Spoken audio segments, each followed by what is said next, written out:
Once upon a time, Friday night meant one thing: a trip to Blockbuster. Millions of people walked through these doors every week, making it the undisputed king of home entertainment. But within just a few years, that empire collapsed. Today, Netflix reaches viewers in almost every corner of the world. But what if I told you Blockbuster had the chance to own Netflix before anyone knew its name? The asking price was just £50 million worth in US dollars at the time. They laughed and walked away. Welcome to Profit Atlas, where we uncover the stories behind the world's greatest business empires and the biggest business mistakes in history. To understand what happened, we have to go back to the 1990s, before streaming, before smartphones, before high-speed internet. Renting movies was an event. Every weekend, families visited Blockbuster, searching the shelves for the latest releases. At its peak, Blockbuster operated thousands of stores around the world and served millions of customers.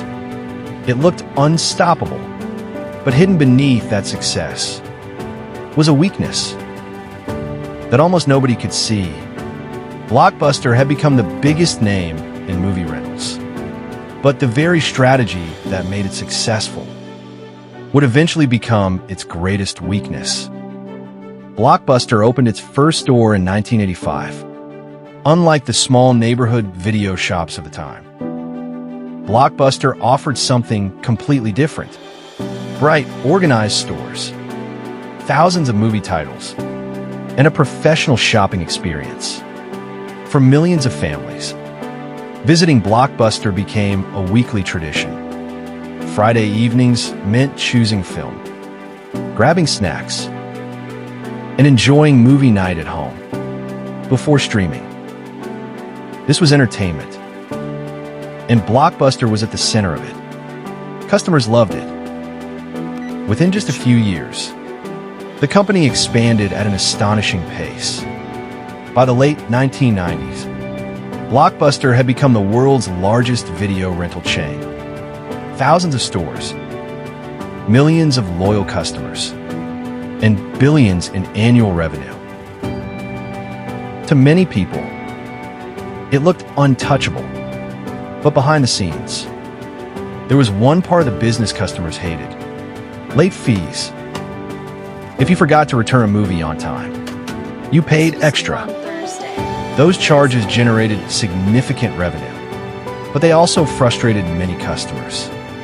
It seemed like a small problem, yet it created an opportunity for someone willing to rethink the entire experience. While Blockbuster focused on protecting its empire, a small startup was asking a simple question: what if people never had to worry about late fees again?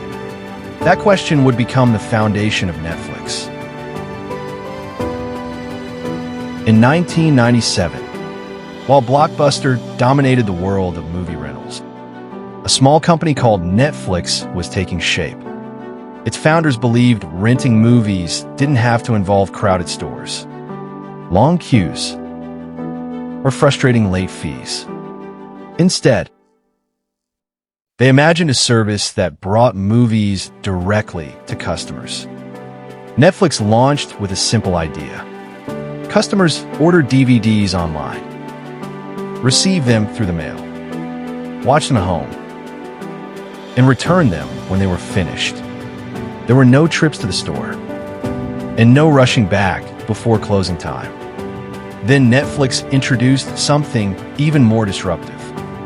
Instead of paying for each rental, customers could subscribe for a monthly fee.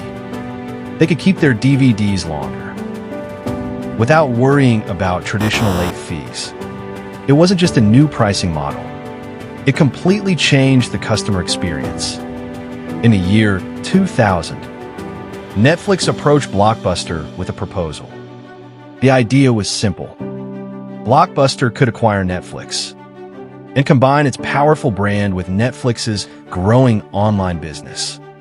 The reported asking price was around $50 million US. Blockbuster declined the offer. At the time, few believed the small startup posed a serious threat, while Blockbuster defended the past.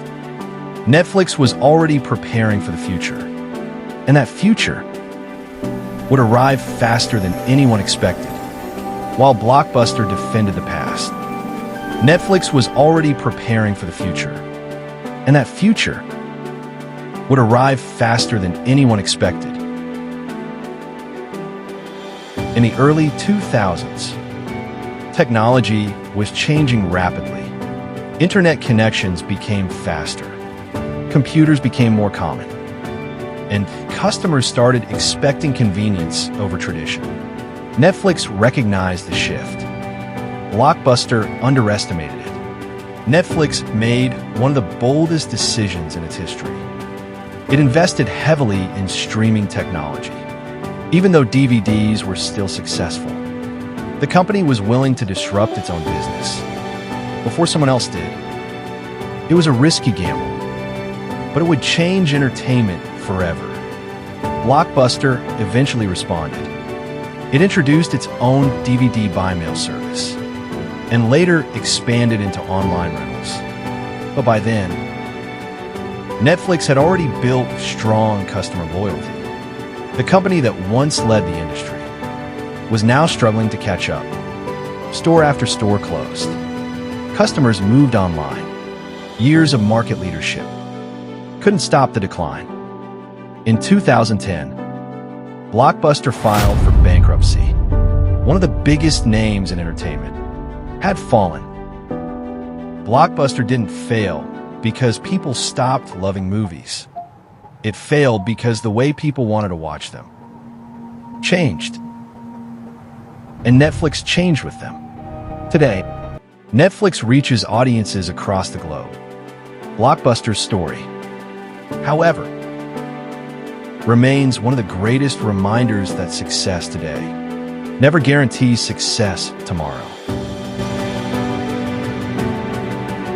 Today, Netflix has become one of the world's leading entertainment companies.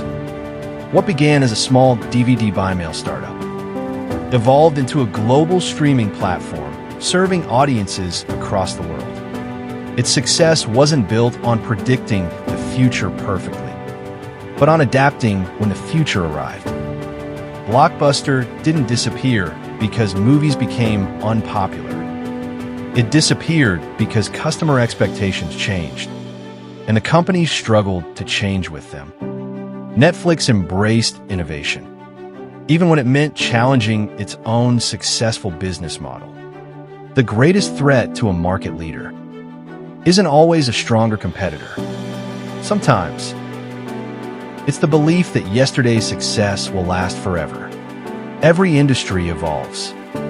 Every company faces change. The businesses that survive aren't always the biggest. They aren't always the richest. They're the ones willing to adapt before they have no choice. Blockbuster reminds us how quickly success can disappear. Netflix reminds us how powerful innovation can be.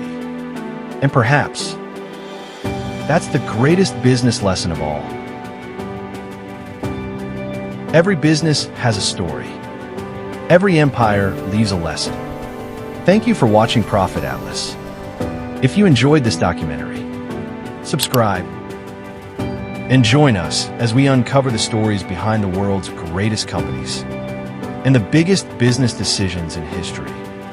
We'll see you in the next chapter.